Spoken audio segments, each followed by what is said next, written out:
좀 누가 봐도 이상한 그러한 형태의 외교를 펴졌다고 볼 수가 있습니다. 일본이 준비한 선물을 본다면은 고 아베 전 총리가 사용하던 골프채, 트럼프가 뭐 말하는 그것을 인용을 해가지고 재패니즈 백이라는 그 문구를 넣어서 뭐 모자를 선물했다고 그러는데, 미국 측 입장에서 본다면은 진주만을 떠올릴 수도 있는 그러한 문구인데, 이번 한미 관세 협상에서 한국이 미국으로부터 얻은 가장 큰 성과는 무엇인가요?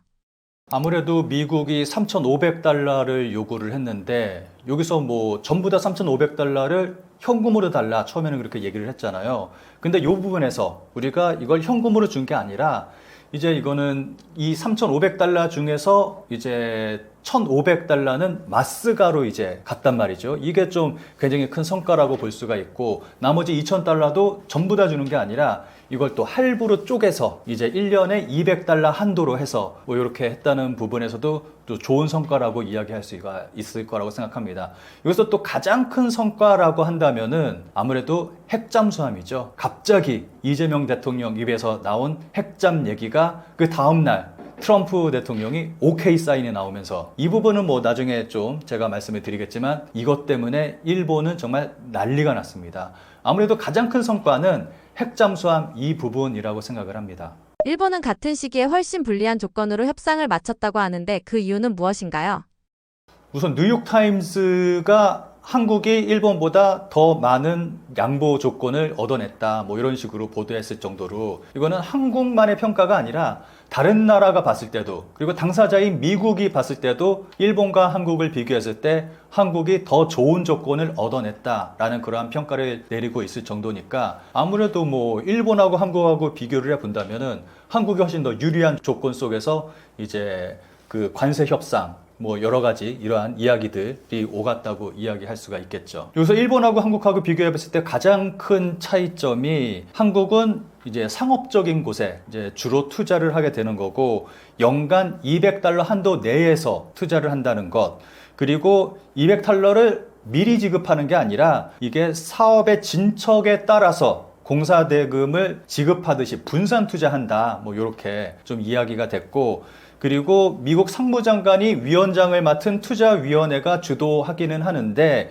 이제 한국 쪽에서 우리 측에 의견을 반영할 수 있도록 그 한국 쪽은 산업부 장관이 위원장을 맡은 협의회를 구성하게 되어 있습니다. 이렇게 된다면은 이제 미국 측 주장에 따라서 그대로 우리가 끌려가는 게 아니라 우리의 이야기도 이제 협의된 상태에서 이러한 사업이 이루어질 수 있다는 이러한 부분이 일본과는 굉장히 큰 차이점이라고 이야기할 수가 있을 겁니다.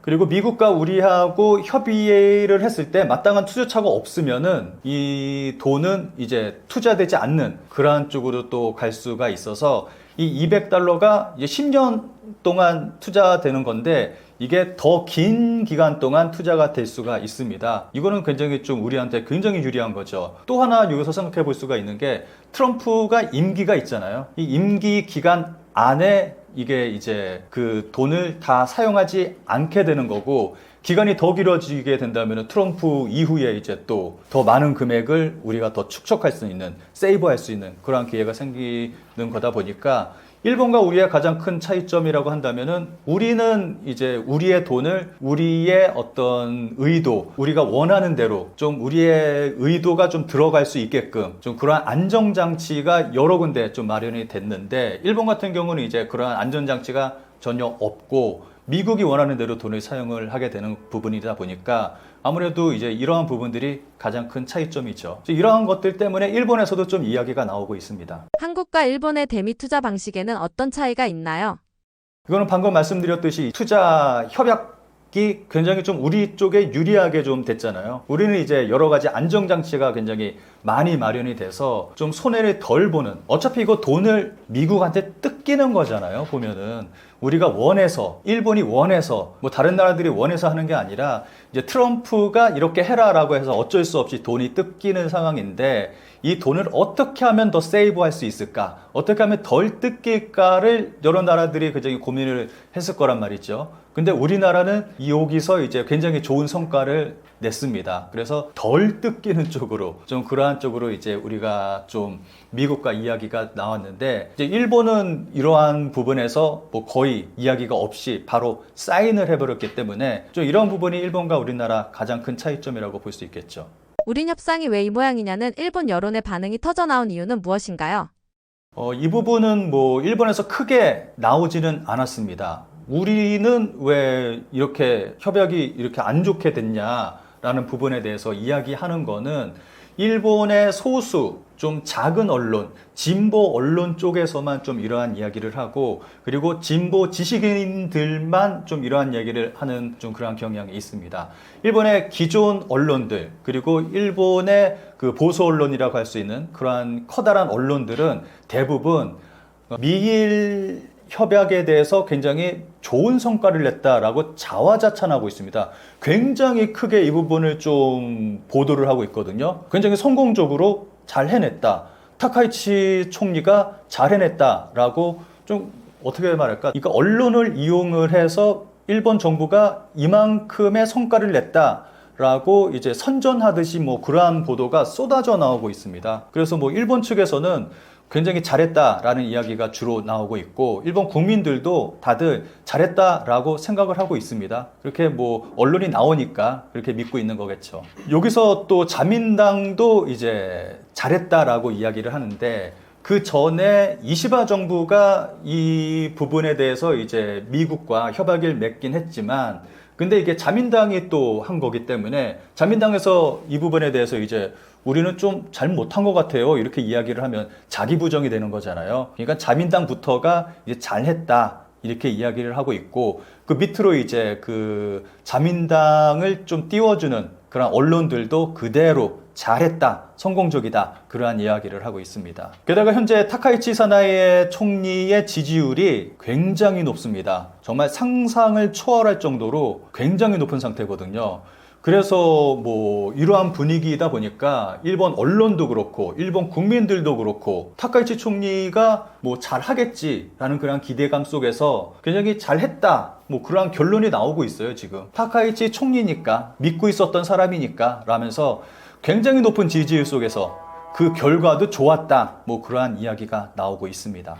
외신들은 이번 협상을 두 나라 외교력의 차이로 평가했는데 그렇게 볼 수 있나요?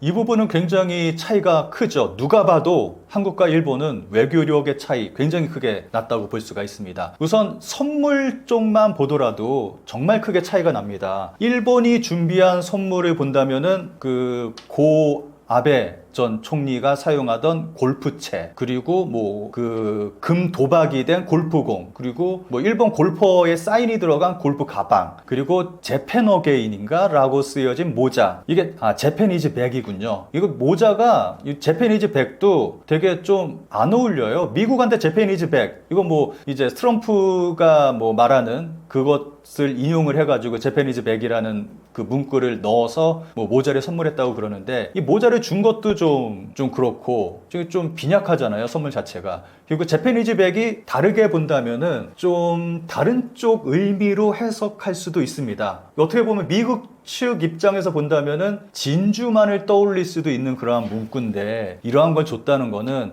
그만큼 일본의 외교가 좀 섬세하지 못하다는 그러한 걸 좀 우리가 볼 수가 있겠죠. 그리고 아베 전 총리의 그 골프채를 선물해 줬다라는 거는 지금 현재 트럼프 대통령을 대하는 일본의 외교를 보면은 처음부터 끝까지 아베로 시작해서 아베로 끝난 그러한 느낌이 굉장히 강합니다.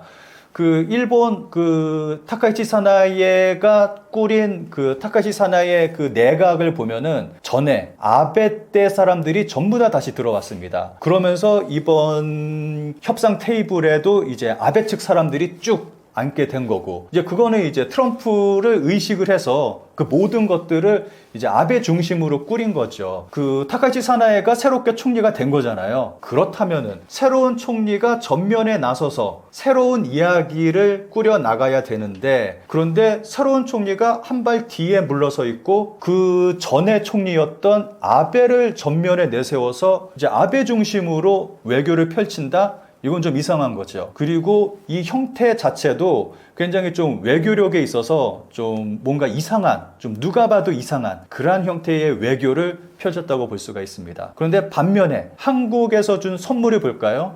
그 트럼프 같은 경우는 노벨상을 달라, 노벨 평화상 달라라고 자기 입으로 이렇게 이야기를 했잖아요. 근데 우리가 그 트럼프한테 훈장을 줬습니다. 이거 노벨상 대신 우리가 주는 겁니다. 라는 그러한 식으로 생각이 될 수가 있잖아요. 그리고 왕이 되고 싶어 하는 트럼프한테 왕관을 줬습니다. 이거는 정말 제가 이거 봤을 때, 우와, 제대로 선물을 줬구나. 라는 그러한 생각을 했거든요. 트럼프가 굉장히 좋아했습니다. 이 왕관을 받는 순간, 이거 바로 비행기에 실어라. 이거 짐칸에 실지 말고 바로 실어라. 라고 이야기를 했거든요. 이거 봤을 때 굉장히 흡족해 했고, 이런 거 봤을 때 좀 외교력의 차이죠. 어떻게 이 사람을, 트럼프를 좀 우리가 공략할 수 있을까를 생각했을 때 한국은 정말 제대로 공략을 한 거고, 일본은 죽은 사람을 다시 무덤에서 끄집어내가지고 이거 외교를 펼친 건데, 그 트럼프하고 아베하고 뭐 친분이 있다, 뭐 트럼프가 그렇게 얘기했죠. 베스트 프렌드다, 뭐 이렇게 자주 얘기를 했는데, 근데 이게 봤을 때 정말 동등한 위치에서의 친구인가? 라고 생각해 볼 수 있을까요? 그건 아니라고 생각을 합니다. 아무래도 뭐 아베 총리 같은 경우는 정말 저자세 외교로 정말 벙커에서 굴러 떨어지고 막 골프 카트 운전해주고 막 억지 웃음 지으면서 정말 저자세 외교, 일본에서도 이것 때문에 좀 논란이 됐었는데 그러한 아베를 끄집어내서 외교를 펼쳤거든요. 근데 이러한 아베가 동등한 위치에서 트럼프와 친구였을까? 하고 생각을 해보면 아니라고 생각합니다. 트럼프는 아베를 밑에 놓고 보는, 뭐 어떻게 보면 시다바리 뭐 이러한 그러한 느낌으로 아마 생각을 했을 거라고 생각을 합니다. 근데 그러한 아베를 끄집어내 가지고 외교를 펼쳤다는 게 저는 제가 봤을 때는 완전히 실패한 외교라고 생각을 합니다. 그리고 우리나라는 정말 완벽하게 트럼프를 공략을 제대로 한 그런 외교를 펼쳤다고 생각을 하고요. 근데 이번에 한국이 트럼프한테 준 왕관 때문에 미국에서는 조금 논란이 있는 것 같습니다. 미국 언론, 그리고 뭐 미국 사람들이 그 노킹스 운동을 하고 있는데 왜 왕관을 주냐 그러면서 우리 한국한테 좀 비판하는 그런 목소리를 내고 있더라고요. 이거는 제가 미국 사람들한테 좀 하고 싶은 말이 있는데, 이건 미국 때문에 이런 일이 벌어진 겁니다. 미국인들이 트럼프를 뽑았기 때문에 이러한 일이 전 세계가 고통받고 있는 일입니다. 우리는 우리의 이익을 위해서 트럼프가 우리를 공격했기 때문에 우리는 어쩔 수 없이 이러한 행동을 벌인 건데, 이건 잘못된 거죠. 미국 사람들은 한국을 비판하기 전에 자신들이 되돌아봐야 됩니다. 부끄러운 줄 알아야 되는 거예요. 자신들이 잘못 뽑은 대통령에 대해서 부끄러워할 줄 알고 반성해야 됩니다. 그래서 저는 미국 사람들한테 드리고 싶은 말씀은 부끄러워해라. 그리고 한국을 배워라 라고 말하고 싶습니다. 한국의 시위 문화를 배워라. 우리 한국 민주시민들이 얼마나 많은 사람들이 거리로 뛰어나왔습니까? 손에 촛불을 들고, 그리고 이번에는 응원봉을 들고 정말 많은 사람들이 거리로 나와서 정말 민주적으로, 평화적으로 시위를 벌였습니다. 그래서 저는 미국인들한테 한국을 비판하기 전에 부끄러운 줄 알고, 그리고 한국을 배워라 라고 말씀을 드리고 싶습니다. 이번 협상에서 드러난 한국의 협상 방식은 앞으로 어떤 외교적 의미를 갖게 되었나요? 이건 뭐 짧게 말씀드린다면은 뭐 미국을 포함해서 다른 나라들도 한국을 만만하게 보지 못할 거라고 생각을 합니다. 트럼프 대통령이 한국 협상단을 굉장히 높게 평가하면서 칭찬을 했죠. 한국의 협상단은 굉장히 터프하다. 협상은 이렇게 하는 거다. 라면서 정말 극찬을 했습니다. 이거 앞으로 미국은 한국을 이렇게 만만하게 보지 못할 거라고 생각합니다. 뭐 다른 사항들에 대해서도 이제 협상이 있을 때 미국은 다른 나라하고는 다르게 대할 거라고 생각을 합니다. 그리고 다른 나라들도 이제 한국을 바라보는 시선이 달라질 거라고 생각을 합니다. 트럼프 대통령과 찍은 사진 한 장이 일본 사회에서 이렇게 큰 논란을 부른 이유는 무엇이었나요? 이 부분은 뭐 말씀을 드리는 것보다 먼저 사진과 영상을 좀 보면서 설명을 드리도록 하겠습니다. 첫 번째 사진을 좀 보도록 하겠습니다. 타카이치 총리가 트럼프 대통령한테 딱 붙어서 웃고 있습니다. 이 사진을 보시면 뭔가 연인 사이처럼 보이기도 합니다. 이게 잘 보면 이런 사진이 하나 있고요. 다음 사진 한번 보도록 하겠습니다. 이 사진은 트럼프 대통령이 자신이 직접 SNS에 올린 사진입니다. 보시면은 자세히 보면 이걸 좀 확대해서 보면은 타카이치 총리가 트럼프 대통령의 팔짱을 끼고 있습니다. 그리고 몸을 딱 밀착해 있죠. 이것도 어떻게 보면은 좀 다정한 연인 사이처럼 보이기도 합니다. 이러한 행동을 하고 있습니다. 팔짱을 끼고 있습니다.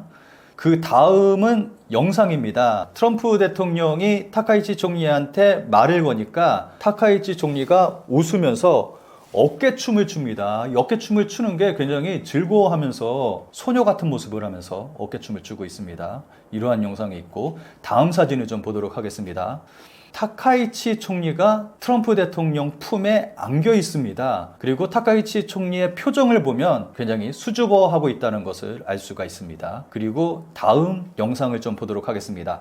미국 항공모함에서 트럼프 대통령하고 타카이치 총리가 같이 있는데 타카이치 총리가 손을 번쩍 들고 활짝 웃으면서 팔짝팔짝 뛰는 모습을 보여줬습니다. 굉장히 소녀 같은 모습을 보여주고 있어요. 다음 그림 보겠습니다. 이러한 일들이 있다 보니까 이런 모해화까지 나왔습니다. 타카이치 총리하고 트럼프 대통령을 이제 일본식 만화 캐릭터처럼 그린 이러한 그림까지 일본에서는 나왔습니다. 이것 때문에 일본에서는 논란이 되고 있습니다. 타카이치 총리가 어떻게 보면은 한 나라의 리더인데 근데 이 사람이 좀 뭔가 행동하는 게 좀 너무 가벼워 보이잖아요. 그래서 그 일본의 연예인들을 중심으로 이러한 얘기들이 굉장히 많이 나왔습니다. 타카이치 총리가 트럼프 대통령을 바라보는 눈이 여자의 눈으로 바라본다. 뭐 이러한 얘기도 나왔고 너무 가벼워 보인다. 교태를 부린다. 뭐 그러면서 부끄럽다. 뭐 이러한 얘기가 나왔습니다. 다카이치 총리의 행동에 대해 일본 여론은 어떤 반응을 보였나요? 두 분류로 나뉩니다. 우선 아까 말씀드렸듯이 이제 연예인들을 중심으로 해서 좀 이런 비판하는 그런 사람들이 굉장히 많았거든요. 부끄럽다. 교태 부린다. 심지어는 호스티스 같다. 이렇게 이야기하는 사람도 있었습니다. 그래서 일본 인터넷 상에서 이러한 모습이 굉장히 논란이 됐습니다. 너무 가벼워 보니까 한 나라의 대표 대 대표가 만났는데 굉장히 좀 진지한 모습으로 보통 대하잖아요. 근데 타카이치 총리 같은 경우는 어떻게 보면 우리식으로 표현을 한다면 오빠 그러면서 트럼프한테 이제 좀 아양 부리고 애교 부리고 좀 그러한 모습을 보여줬습니다. 그래서 한 나라의 총리의 모습이 아니다. 너무 가볍다. 좀 이것 때문에 좀 논란이 됐고 말이 많이 나왔습니다. 그리고 이제 한쪽에서는 이제 타카이치 총리 지지자들은 좋아 보인다, 귀엽다, 의외의 모습이다. 뭐 이러한 얘기가 나왔습니다. 그리고 트럼프 대통령 같은 경우는 평범하지 않은 사람이다. 그렇기 때문에 평범하지 않은 사람을 대하기 위해서는 이러한 부분이 필요하다. 트럼프 대통령을 공략하기 위해서는 총리가 이러한 모습도 보여줘야 된다. 굉장히 열심히 하는 모습이다. 그러한 평가를 내리고 있습니다. 그래서 좀 양갈래로 나뉩니다. 지지자들은 높게 평가하고 지지하지 않는 사람들은 좀 비판하는 그러한 목소리를 내고 있습니다. 다카이치 총리의 외교 방식이 일부에서 미국에 지나치게 맞춘 외교라는 평가를 받게 된 이유는 무엇인가요?